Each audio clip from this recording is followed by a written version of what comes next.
3.5 লাখ টাকার মতো।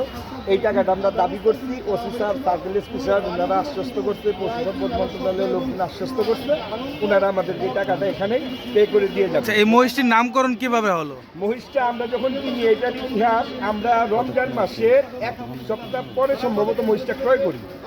তখন এটা খামারেই ছিল, খাওয়া দাওয়া করতেছিল। মহিষটা যখন আমরা আনতে যাব, আমার থেকে জিনিসটা আস্তে আস্তে মিডিয়ার মাধ্যমে ভাইরাল হয়। আমাদের এখানে আনার পরে জিনিসটা আরো ব্যাপকভাবে আলোচনা সমালোচনা তৈরি করে। এই হলো এটা। যখন করা হয়েছে তখন এটা ভাইরাল বলতে কোনো কিছু ছিল না।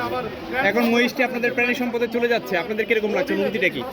আমাদের পশু চলে যাচ্ছে, আমাদের অনুভূতি, আমরা নিয়োগ করছিলাম কোরবানি দিব। এটা যেহেতু ভাইরাল হয়ে একটা বিকল্প তৈরি করছে, কষ্ট থাকার পরেও আমরা দেশের সাথে এটাকে খুশি মনে পশু সম্পদ মন্ত্রণালয়ের হাতে তুলে বাইরে থেকে কোরবানির জন্য বিকল্প কোনো গরু নিয়েছেন কিনা? কোরবানির জন্য বিকল্প গরু অথবা মহিষ নেওয়ার চিন্তা ভাবনা আমাদের আছে। আমরা অতি দ্রুতই আশা করি টাকা হাতে পাবো। টাকা হাতে পাইলে থানা থেকে আমরা দৌড় ক্রয় করার জন্য কালকে আমাদের আজকে ক্রয় করতে হবে।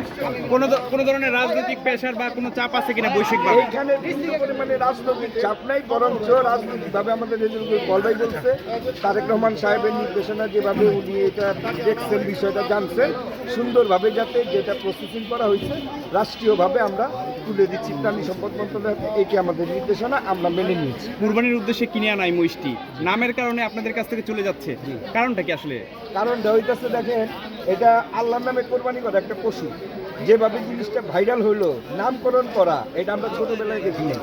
এই অপসংস্কৃতির কারণে আজকে এই মোষটা আমাদেরকে ফিরত দিতে হচ্ছে। আচ্ছা, আমরা একটা তথ্য পেলাম এটা চিড়িয়াখানায় রাখা হবে, এই বিষয়ে কি আপনার কাছে কোনো তথ্য আছে কিনা? জি, প্রাণী সম্পদ মন্ত্রণালয় থেকে আমাদের তেমনটাই জানিয়েছে। এখন এই গাড়ি থেকে নিয়ে যাবে চিড়িয়াখানায় নিয়ে ওনারা রাখবে। আমাদেরকে বলছে যদি দেখতে মন চান ফ্রি টিকিট আপনারা এসে দেখে যাবেন।